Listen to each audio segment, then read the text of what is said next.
अगर ये नहीं है, कोई वतन परस्त है, वतन की मोहब्बत की वजह से कोई नेक काम कर रहा है, उसका वो काम वतन परस्ती के खाते में जाएगा, खुदा परस्ती के खाते में नहीं जाएगा। कोई कौम परस्त है, अपने कौम की मोहब्बत में कुछ कर रहा है, तो उसका वो नेक काम कौम परस्ती के खाते में जमा होगा, खुदा की पर के लिए नहीं। ये है मोटिव का फ़र्क, और ये है मोटिव की अहमियत, और इसका ताल्लुक है ईमान बिल्लाह और ईमान बिल आखिरा। एक हदीस में हुजूर ने फरमाया कि क़यामत के दिन सबसे पहले 3 अशख़्स का मामला पेश होगा। एक वो था कि जो अल्लाह की राह में जंग करता हुआ मारा गया था, दुनिया में शहीद समझा जा रहा था। एक वो था जिसे अल्लाह ने इल्म बहुत दिया था, उसने इल्म को फैलाया फैलाया, खूब फैलाया। और एक वो जिसको अल्लाह ने बहुत दौलत दी थी, उसने दौलत जो है नेकी के कामों में, भलाई के कामों में, गुरबयामा मसाकी के लिए खर्च किया। अब अल्लाह पूछेगा उन शहीद साहब से कि देखो, मैंने तुम्हें सेहत दी थी, जिस्मानी कुत दी थी, तुमने क्या किया? वो कहेगा, अल्लाह, मैंने तेरे लिए कीता किया और अपनी जान दे दी। अल्लाह फरमाए, कब बता तूने झूठ बोला? तूने तो ये जंग में हिस्सा लिया था, इसलिए कि तेरी शजात का डंका बन जाए, तेरी जुर्रत की शहरत हो जाए। कत्ला वो कहा जा चुका, अब यहाँ तुम्हारे लिए कुछ नहीं है। और फरिश्तों को हुक्म होगा और दे मुंह घसीटते हुए उसको जहन्नम में डाल दे। यही हशर होगा उस आलिम का। तूने वो नेकी का काम किया था, थाम कहा जा चुका, दुनिया में डंका बज चुका तुम्हारी शोहरत का। अब इसमें नोट कीजिए, अगर किसी आलिम के इल्म का डंका बन जाए, उसकी अपनी नीयत वो नहीं थी, तो उसके अंदर कोई खराबी नहीं है। यहाँ मामला नीयत का है।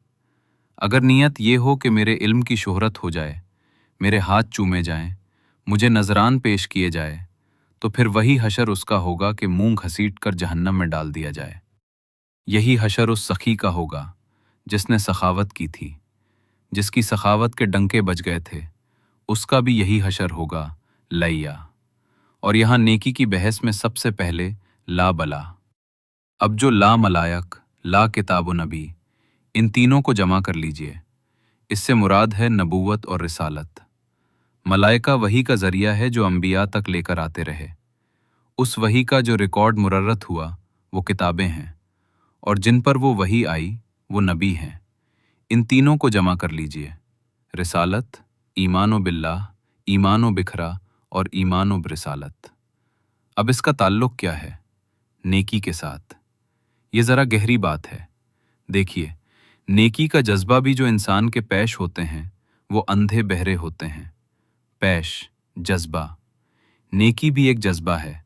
कभी ये जज्बा ला से तजा करके बदी बना देता है। जैसे रहबा नियत तक दुनिया शादी नहीं करूंगा, घर रस्ती का बखेड़ा मोल नहीं लूंगा, बस अल्लाह से लूंगा।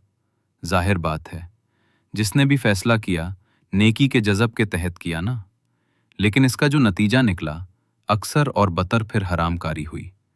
आप ईसाइयत की जो है हिस्ट्री ऑफ क्रिश्चियन मोस्ट, उसका मुताल कीजिए। उन्होंने खुद लिखा है कि बज़हर राहिब खाने हैं, राहिब और राहिबाई रहती हैं, और उनके तहखाने में हवर बच्चों के कब्रिस्तान हो जाते थे। ये नेकी के जज्बे ने बदी को जन्म दिया है। हुजूर के साथ ऐसा हुआ। 3 अशख़्स आए, उन्होंने हुजूर की आवाज़ मुतारा से मालूम किया, आप रात को कितना वक्त नमाज में लगाते हैं? आप महीने में कितने नफली रोज़े रखते हैं? अब जो कुछ उन्हें बताया गया, हुजूर की ज़िंदगी खुली किताब थी, बता दिया गया। इतना अरसा जो है आपको तहज्जुद पढ़ते बता दिया गया, महीने में इतने रोज़े रखते। उन्होंने उसे कम समझा, फ़ता कहा, कलील समझा कि ये तो ज़्यादा नहीं है। हमारा तो ख्याल था कि आप सारी रात ही खड़े रहते होंगे। लेकिन अपने दिल को मुत्तमईन करने के लिए कि हुजूर की कहीं तौहीन भी ना हो जाए, तो उन्हें तो ज़रूरत नहीं है, वो तो मासूम ही है, उनकी खताल तो होती नहीं, अगर कोई है भी